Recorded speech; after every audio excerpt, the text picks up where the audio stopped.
Hi, I'm Angie, your self-proclaimed high priestess of the apocalypse, because why not? Let's face it, we've all been through it lately, from global pandemics and dodging political landmines to watching the world teeter on the brink of World War III. All while our tech gods race ahead without any directions. In times like these, it's easy to get lost in the noise. But maybe it's time to zoom out and see the larger cosmic script that's driving this madness. All of these events have pushed me to seek deeper meaning, and I don't think I'm alone in this impulse.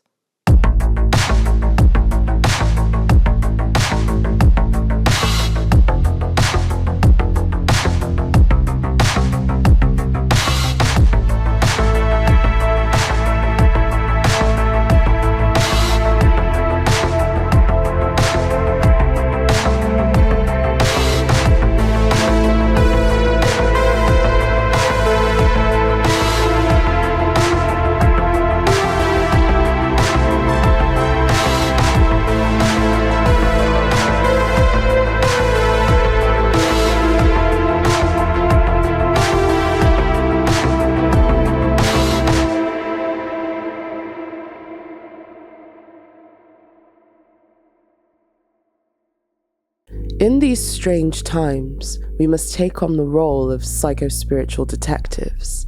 Think of Agent Cooper from Twin Peaks, Rust Cole from True Detective, whatever tickles your fancy. We all sense that something is deeply off about the world that we're living in, and logic alone isn't enough to get a full picture. Carl Jung warned us about this when he said, "We moderns are faced with the necessity of rediscovering the life of the spirit. We must experience it anew for ourselves. It is the only way to break the spell that binds us." In our modern secular technocratic era, we've lost touch with the language of the spirit. This is a dangerous predicament, especially in an age of escalating global crisis, where moral, philosophical, and ethical problems dwarf our capacity for reasoning. Our only choice is to look back and rediscover, not in some woo nonsense way, but through structured study of phenomena, symbolism, and psychological content. Thankfully, we stand on the shoulders of giants, those who came before us and left us blueprints of the spiritual reality, specifically because they were concerned that our modern hyper-emphasis on materialism and our lack of concern for the soul would lead us to a dystopia for the human spirit. The mysteries of life and the Aquarian age. Rudolf Steiner and Carl Jung, towering figures in psychology and mysticism, anticipated this turning point, the challenges we would face at this juncture of epochs. They employed occult knowledge to uncover the trials awaiting us in this new age, and the tools we would need to evolve to new states of consciousness. Steiner and Jung both explored the idea that there are 7 mysteries of life, which until now were never spoken of outside of the ranks of occult brotherhoods. These mysteries include the mystery of the abyss, the mystery of number, the mystery of alchemy, the mystery of death, the mystery of evil, the mystery of the word or the logos, and the mystery of divine bliss.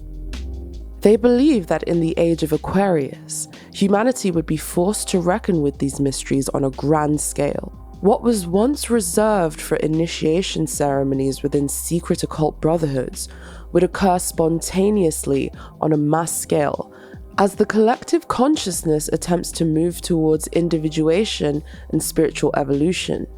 If we can collectively integrate these higher truths, we could enter a new era of peace and a new epoch of human civilization. Today we will begin with the mystery of evil, or as Carl Jung put it, the problem of evil. The problem of evil, a new era's challenge. Where is evil? Is it in the satanic imagery at the Olympic ceremony, a motif constantly evoked by our modern elites? Or is it in the rising far right all over the Western world? Is it in Zionism, Islamic extremism, the left wing or the right wing? Is it my people or your people? Everywhere we look, we see signs of evil, but we can never quite pinpoint it. It is quite clear that as a species, we don't understand evil very well, and we struggle to navigate how to identify it and how to deal with it. This is one of the challenges that we must face up to in the age of Aquarius. We must confront evil and understand it, both on a material and a metaphysical level. This next phase in human evolution is about developing self-consciousness, individuation, and sovereignty. Understanding evil is an integral part of that process. This is why the time leading up to 2024 has been such a time of revelation for the world in terms of evil. These revelations, like the Epstein sex crimes, P. Diddy, Sam Bankman-Fried, revelations of warmongering and corruption on a mass scale within political systems, wickedness in high places. These revelations aren't meant to demoralize us. They are challenges to our souls to evolve and rise to the occasion, understanding the problem of evil and confronting it head on. Wetiko, the mind virus of our age. It would be chilling to learn that a mind virus is rapidly spreading throughout the world, infecting our society and manifesting in people close by, even in ourselves. There's a madness that's always plagued humanity, but today we are increasingly aware of it and seeing it for what it is. Some people call it evil, but Paul Levy, author and Jungian Depth Psychologist, calls it Wetiko. Wetiko is a term that Paul Levy amplifies from the Native American concept of Wendigo, a malignant spirit responsible for fearsome diseases of the soul. Levy expands on this indigenous understanding with his deep study of Jungian psychology, mythology, shamanism, and quantum physics. Whether you're new to Paul Levy or familiar with his work, the concept of Wetiko is a game changer and a powerful illustration of the mystery of evil.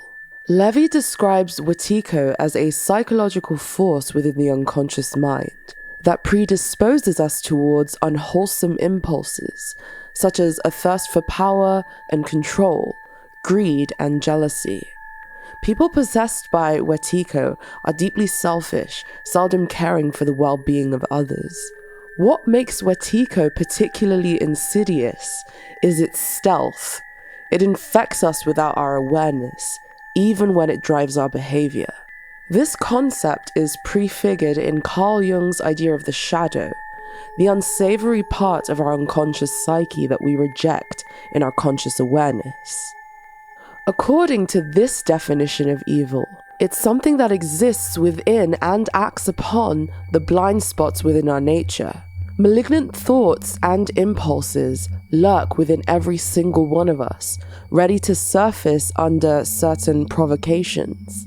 As I record this, Wetiko is having a field day across the globe, visible in headlines and rapidly changing current events that evoke fear, anger, and chaos, disrupting both individual and collective life. How does this mind virus spread? A growing body of evidence from modern science suggests that our conscious and unconscious thoughts and intentions aren't confined to our individual brains and bodies, but operate in the world at large, influencing the events around us. The Jungian law of opposites and the problem of evil. Carl Jung's law of opposites is a fundamental principle in understanding the dynamics of the psyche and the problem of evil. According to Jung, every psychological quality or force inevitably generates its opposite. This duality is intrinsic to the human experience. Light cannot exist without darkness, good without evil. In this way, the law of opposites is central to the concept of Wetiko, the mind virus of evil. Wetiko operates by exploiting this natural tension between opposites, driving us to polarize our views and actions. As we strive towards what we perceive as good or just, we often inadvertently strengthen its opposite, evil. The more we push against what we consider wrong, the more we risk becoming entangled in the very darkness we seek to eliminate. This is because in our fight against evil, we may unconsciously project our shadow onto others, demonizing them while failing to recognize the potential for evil within ourselves.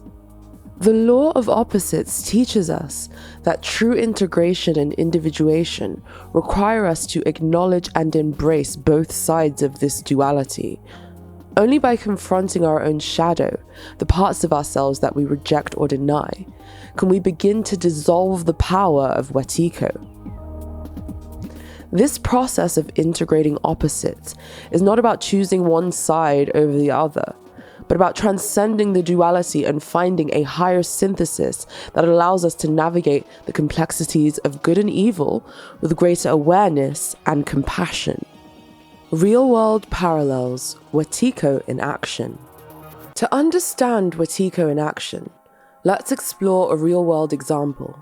The ongoing conflict in Israel and Palestine. This tragic and enduring conflict serves as a stark illustration of how Wetiko, the mind virus of evil, can take root on both sides of a divide, fueling a cycle of violence and hatred that seems impossible to break. The Israel-Palestine conflict is not just a regional struggle. It has become a global symbol of division, where each side is deeply entrenched in its own narrative of suffering and righteousness. This polarization spreads beyond the immediate conflict, influencing minds and hearts around the world, often without us realizing it.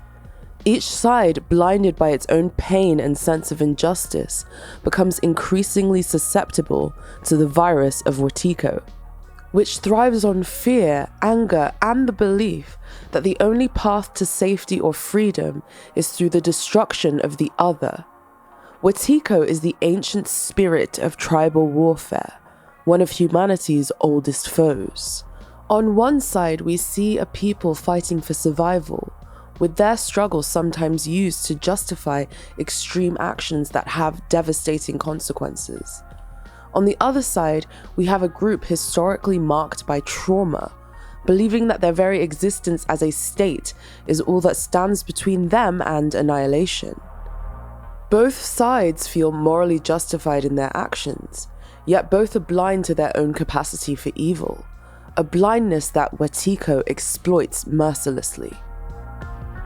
The darker elements within one group may believe that violence is the only route to liberation, while the darker elements within the other group may believe that security can only be achieved through force. In reality, both are vulnerable to being ensnared by Wetiko, which distorts their perceptions and turns them into vessels of the very evil they seek to oppose. This is the law of opposites, or as Jung called it, enantiodromia at play.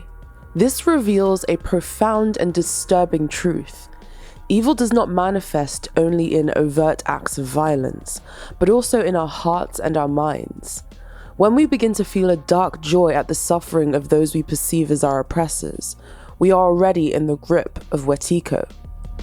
When we reduce complex and tragic realities of human conflict to a zero-sum game, there are no true winners, only a deepening of the darkness that threatens to consume us all. The light of self-awareness must pierce through this darkness. We need to recognize the danger of becoming vessels for evil, even when we believe we are fighting for a just cause. This is the subtle and insidious way that the mystery of evil works in the world and in every human heart. Evil has many faces, and sometimes the face it wears is yours. Or consider, for example, the recent assassination attempt on Donald Trump. Many liberals and leftists who traditionally advocate for humane and just politics celebrated the potential harm to their political opponent as a victory. This celebration of violence, even against someone they view as evil, reveals a profound psychological blind spot. The moment we take pleasure in the suffering of others, we become vessels for Wetiko, unaware of the darkness that has taken hold of us. In the end, Wetiko thrives on our unconsciousness, our inability to see that in fighting what we perceive as evil, we may ourselves be perpetuating it. The challenge from a Jungian perspective is to bring this darkness to light, to confront our own shadows and strive for a deeper understanding that transcends simple dichotomies and dialectics. Mercurial qualities of evil, the trickster's cosmic dance. Evil as we understand it isn't static, it's mercurial, constantly shifting and adapting, much like the archetype of Mercurius, whom Carl Jung studied extensively. Mercurius is the Roman god associated with communication, trickery, and transformation, symbolizing the dual nature of spirit, creative and destructive.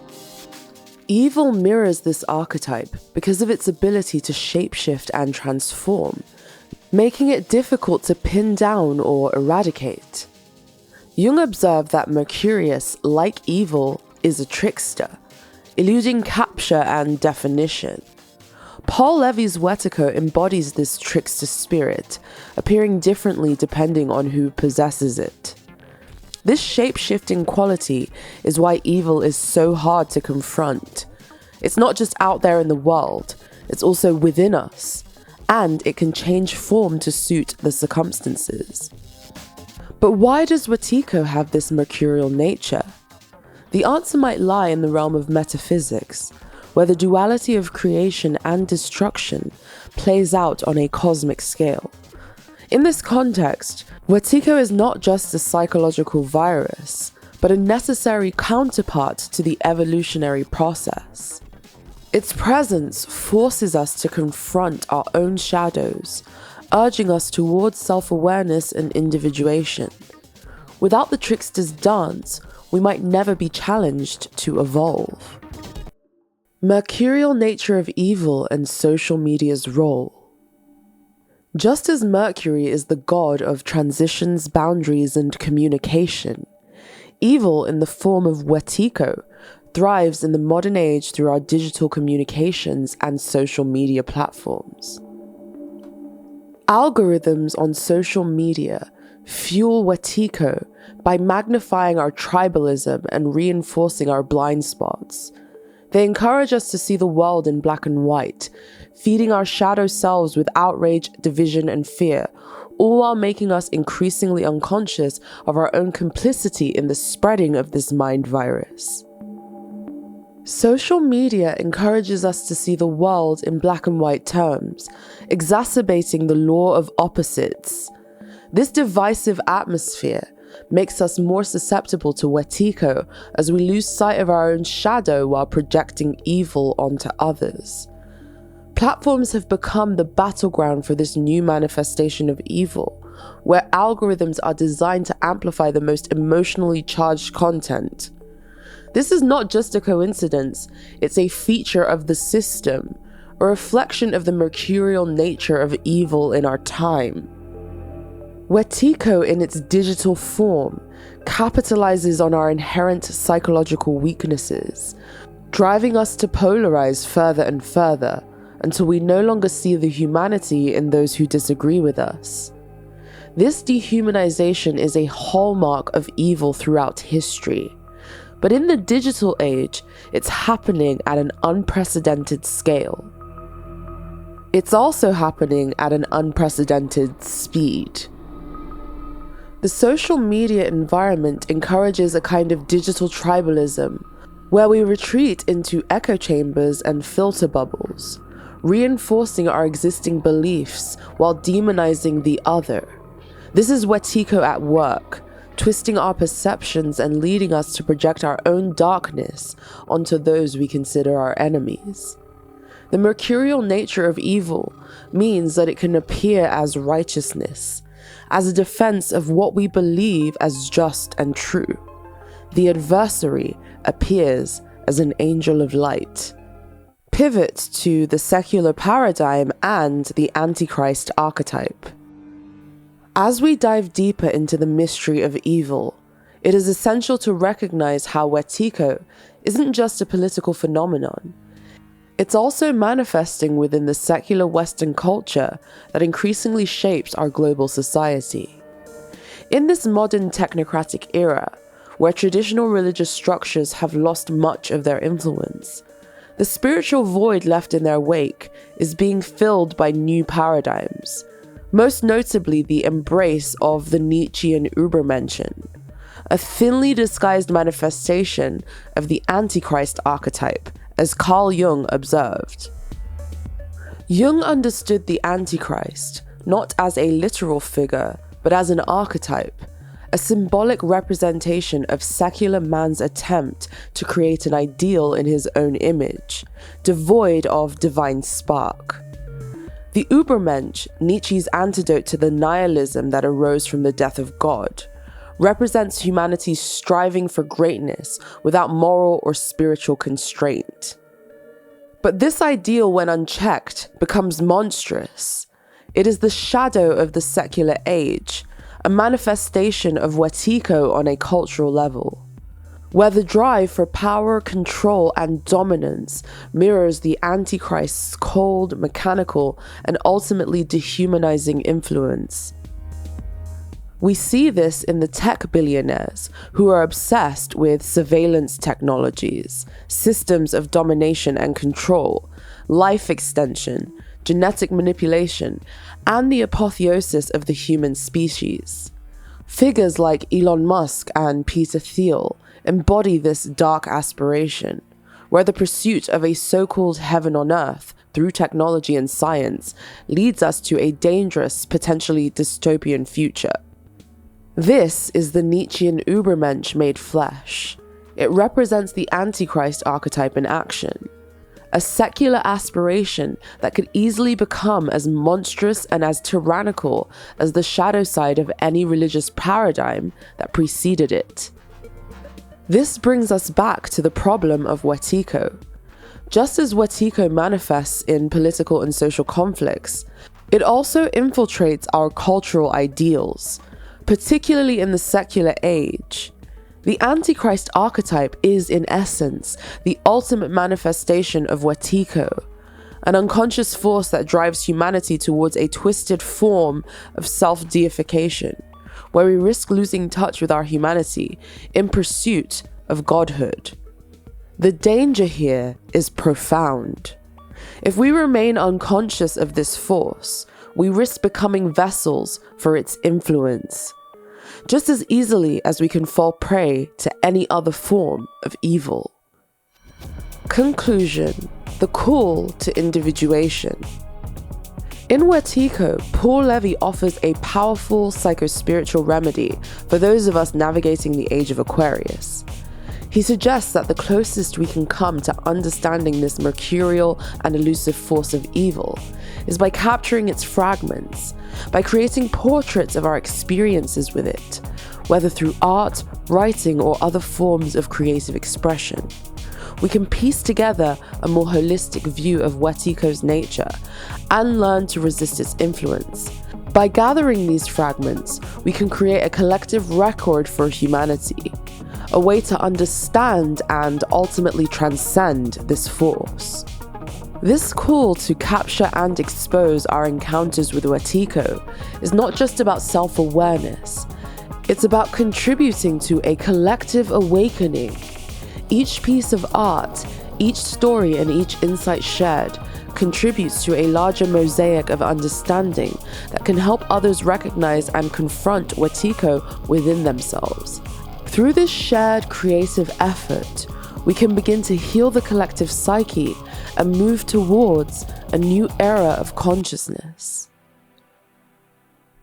Remember, evil hates the light of goodness that shows it up, the light of scrutiny that exposes it, and the light of truth that penetrates its deceptions.